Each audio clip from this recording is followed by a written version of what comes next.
pessoal, vamos distrair um pouquinho? Distração e opinião, sem ofensa e sem agressão? Pois é, estamos no evento Dia dos Pais.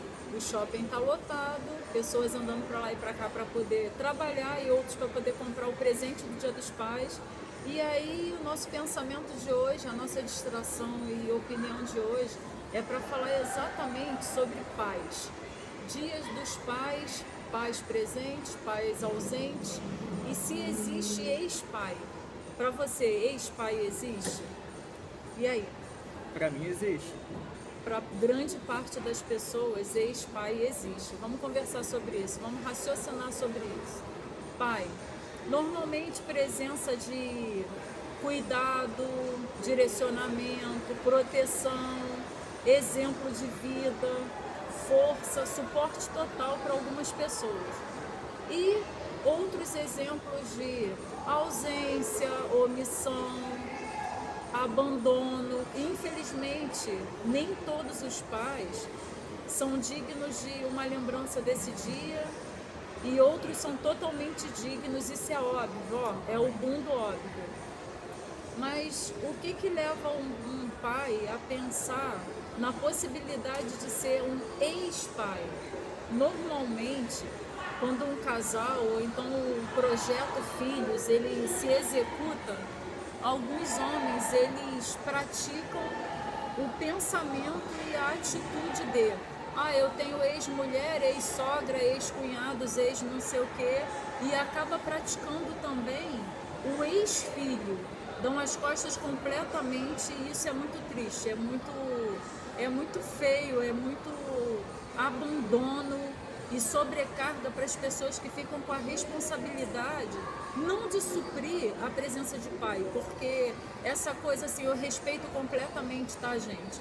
A opinião das outras pessoas de falar, minha mãe fez o papel de pai, minha avó, meu avô, meus tios, mas assim, o personagem pai é pai. Eu sou mãe, eu criei sozinha, eu fiquei sozinha na missão de cuidar de um filho, do meu filho. Nunca na vida eu me coloquei no posicionamento de pai, como as pessoas falam, respeito.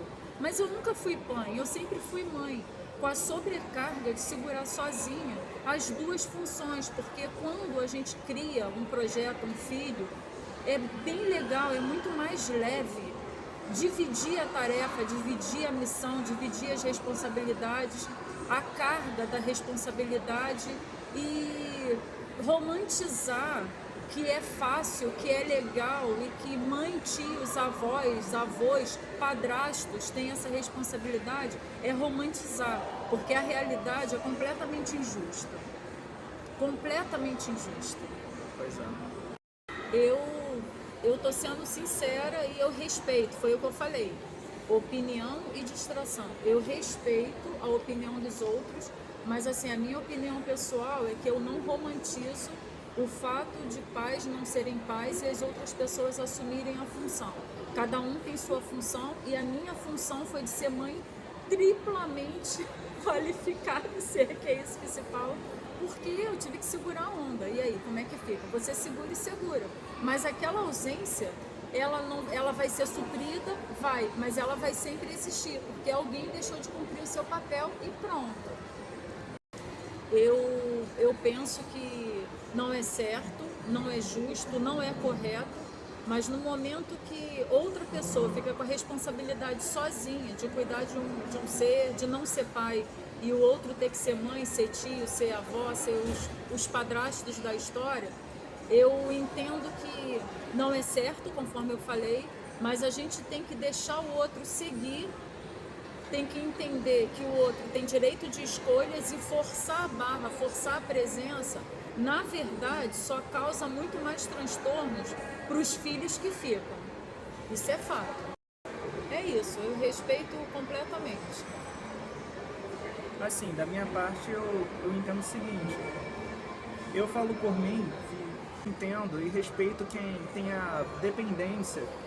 Na verdade, assim, a necessidade de entender o porquê a pessoa não criou, não cuidou, não ajudou, não ligou para ver se você está bem.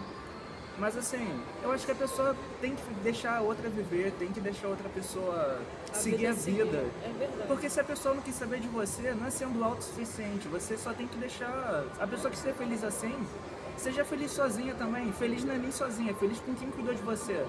No meu caso, ela sempre ficou do meu lado, sempre cuidou de mim. Eu não me vejo com necessidade, eu entendo quem tem essa necessidade. Eu entendo assim, eu respeito quem tem essa Eu necessidade. também respeito. Mas da mesma forma que eu respeito, eu não entendo, assim, eu respeito a minha opinião de não ter necessidade, a minha escolha de não ter necessidade de ir atrás de uma pessoa que... Porque foi o que eu comecei falando. A pessoa escolheu seguir, escolheu não assumir a responsabilidade Exatamente. do projeto criar um filho. E aí, respeito também as mulheres que ficam correndo atrás, que ficam arrumando confusão. Cada um tem sua vibe, seu tempo e seu estilo de vida. Respeito. Mas tem outras mulheres, que é o meu caso, que deixa seguir e realmente deixa pra lá. Porque eu acho que trauma muito maior do que financeiro é a gente ficar forçando um pai querer estar presente com o filho e causar sequelas de rejeição, de descaso, de desprezo. Então, assim, isso eu entendo. Assim, Com o tempo eu entendi que se eu não seguisse a minha vida com esse pensamento assim, eu ia passar minha vida toda sofrendo por uma guardando pessoa. mágoa, exatamente. E nunca pratiquei alienação parental, que é uma coisa que muitas pessoas praticam, que eu não acho legal, porque as sequelas ficam aí nos filhos. O relacionamento acaba, fica ex-mulher, ex-marido, mas ex-filho não existe, apesar de existir a prática do cara que faz o ex-pai, Que é a escolha dele. que é a escolha dele. Mas falando de coisa boa, tem o outro lado, de pais maravilhosos, Sim. sabe? Que são presentes, que são referência, que são caras amigos, parceiros. Porque ser pai é carregar peixe. P de parceria, P de perseverança, de persistência, porque insistir como pai, encarar as responsabilidades, as renúncias, assim como as mães e os outros, os avós, os tios, os padrastos, como eu já falei, é uma coisa que tem que ter força de personalidade, de caráter, e a gente admira, eu admiro e tenho certeza que o Patrick admira, os pais do bem. Não teve pai, eu também não tive pai, meu pai morreu quando eu era pequena. Mas para os pais que ficam, para os pais que têm P maiúsculo, é muito do parabéns. Merecem esse dia, sabe? Merecem tudo de bom. Eu acho que a melhor coisa que você pode fazer é valorizar quem está do seu lado, Quem ficou do lado, E assim, não guardar mágoa, não de guardar... nada. Porque assim, só você que vai sofrer. Só você que vai Exatamente. ficar mal, assim, Vai porque carregar mal. a pessoa vai continuar vivendo, vai continuar curtindo, tendo vida, Vivendo. e você guardando. Pô, lembrou bem, porque o ex-pai, ele é engraçado. Ele pratica novas histórias, novos amigos, novas mulheres, novas namoradas, e o passado, o ex-filho, fica para trás. Então a gente tem que seguir. A ex-mulher tem que seguir, o ex-filho tem que seguir, todo mundo tem que seguir. E seguindo é vida que segue. Porque é uma coisa interessante. As pessoas misturam que o homem do bem, ele é um ótimo pai. Nem sempre. Existem homens que são ótimos amigos, coleguinhas, trabalhadores, namorados das outras e amigos de todo mundo, e são péssimos pais. E na contramão, tem ótimos pais que são presentes sim, são pais provedores, pais legais, e que são péssimos maridos, péssimos colegas de trabalho, péssimas pessoas na sociedade. Então o homem, ele escolhe o que ele quer ser, escolhe ser um bom pai e um péssimo pai. O homem escolhe o seu caminho. O ponto, a conversa de hoje é sobre pai. Então, fica o Feliz Dia dos Pais para quem é pai de verdade. E vida que segue. Feliz Dia dos Pais. Feliz Dia dos Pais.